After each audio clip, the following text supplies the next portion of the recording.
je descends du train. Aujourd'hui, la Minute Nature part en course d'école. Allez, suivez-moi. Super, salut Olivier. Salut Julien. Ça va? Ça va bien et toi? Mais bien, t'as pas beaucoup de voix dis donc aujourd'hui. J'ai plus de voix. Alors, première Minute Nature dans une voiture, ça vous arrivera pas souvent de me voir dans ce genre d'engin parce que j'ai pas de permis. Mais aujourd'hui, je suis super content qu'avec Olivier, on parte en reportage en France voisine et on va aller voir des fous de mouches. Hein, des fous de mouches. ça risque d'être rigolo. A tout de suite, on est bien, c'est parti mon coco. Voilà, on est dans le département du Doubs et on se rapproche de la réserve naturelle du lac de Remoret, un endroit absolument magnifique.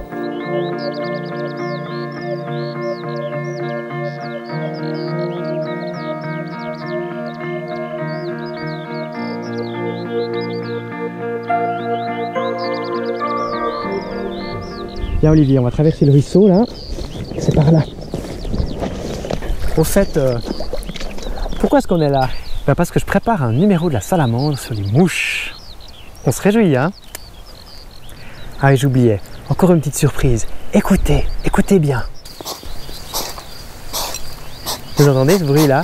Qu'est-ce que c'est que cette bête qui fait ce bruit?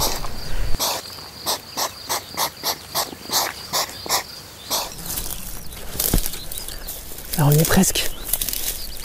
On y est presque. Bonjour, bonjour. Ciao. Très bien. Salut Jocelyn. Salut. Voilà, je vous présente Olivier, photographe. Bonjour Olivier. Olivier. Alors Bruno, qu'est-ce que vous faites là ici? Ah, alors on vient relever la tente malaise. On fait une étude, un diagnostic des milieux naturels grâce aux mouches. Donc grâce à une famille de mouches qu'on appelle les cirfes, donc qui sont capturées avec ce dispositif qui est une tente malaise. D'accord, ça marche comment? Tu me montres? Alors c'est un piège interception passif, hein, il n'y a rien qui les attire. Ouais. Et donc c'est comme une petite tente canadienne, il y a une partie verticale dans laquelle butent les insectes en se déplaçant. Et ils cherchent, pour se sortir de là, à monter plein sud. Donc il y a une partie haute de la tente qui est toujours dirigée plein sud, et puis une petite ouverture. Et donc les bêtes tombent dans un bidon d'alcool qui est donc récolté tous les 15 jours. Donc ça veut dire qu'elles tombent dans ce truc là? Voilà, elles tombent là-dedans. Et là elles sont mortes. Et là, elles meurent. Là, elles meurent pour la science. Pour la science, voilà. Très clairement, hein, c'est pas par plaisir, mais c'est extrêmement intéressant.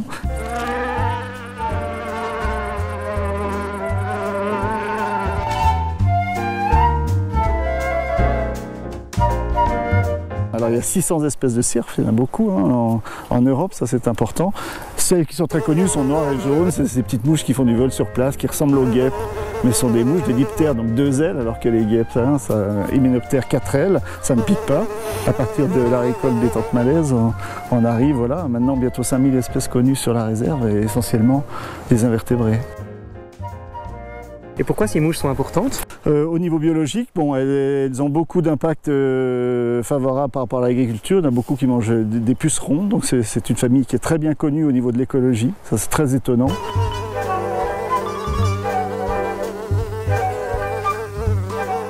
On peut diagnostiquer l'état de conservation, le degré, hein, le bon état de conservation ou pas des milieux naturels avec cette famille de diptères. Un joli petit cirfe. Un joli petit cirfe, c'est un Ringia. Tu le reconnais comment? Ringia campestris. Ouais, il a une petite face mignonne. Et puis celui-là, chez les cirfes, on voit au bout, là, il a une petite trompe. Parce qu'il est floricole. Donc, ils sont tous floricoles, mais celui-là est spécialisé sur des trèfles, par exemple. Et il a besoin d'aller très profond dans la fleur. Et donc, il a une grande trompe. C'est une femelle, elle est très gonflée, elle est pleine d'œufs. Elle va pondre. Donc on va la relâcher pour qu'elle aille pondre. Oui, relâche-la. Voilà. Tu voulais en attraper un autre là vers la tente? Ouais, on va attraper, il y a un petit kélosia vers la tente, on va regarder. Je l'entends qui bourdonne. Ah ouais, tu l'as eu là, hein? Ouais. Alors on va regarder dans un premier temps peut-être dans le tube.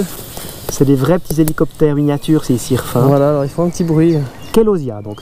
Ouais, c'est le nom du genre. Kélosia. Salut Kélosia. Voilà, c'est Kélosia la star. Alors les Kélosia, c'est un genre qui est spécialisé pour vivre dans les plantes. Ils sont phytophages à l'état larvaire. Ce qui nous intéresse, c'est pas l'adulte, c'est sa larve, puisque c'est l'écologie de la larve qui est très très bien connue. Surtout ce qui nous intéresse, c'est quand on fait les diagnostics écologiques, c'est de savoir quelle espèce est manquante et quel cortège d'espèces et qu'est-ce qui nous indique.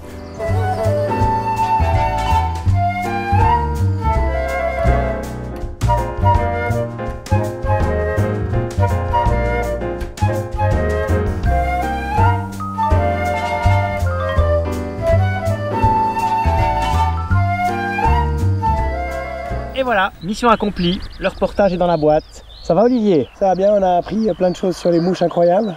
Ouais, et vous en découvrirez encore plus dans le numéro de la Salamandre qui paraîtra début août sur ces insectes incroyables. Et puis avant de vous quitter, je vais vous montrer ce livre dont Olivier est l'auteur, Les Gardiens de l'Alpe, un ouvrage publié par la Salamandre avec des très belles photos de tes 3 oiseaux fétiches, hein, la perdrix des neiges, le lagopède, la perdrix bartavelle et puis le petit coq de bruyère, un magnifique livre que vous pouvez découvrir en cliquant à droite de votre écran. Et moi je vous donne rendez-vous dans 2 semaines pour de nouvelles aventures. À bientôt!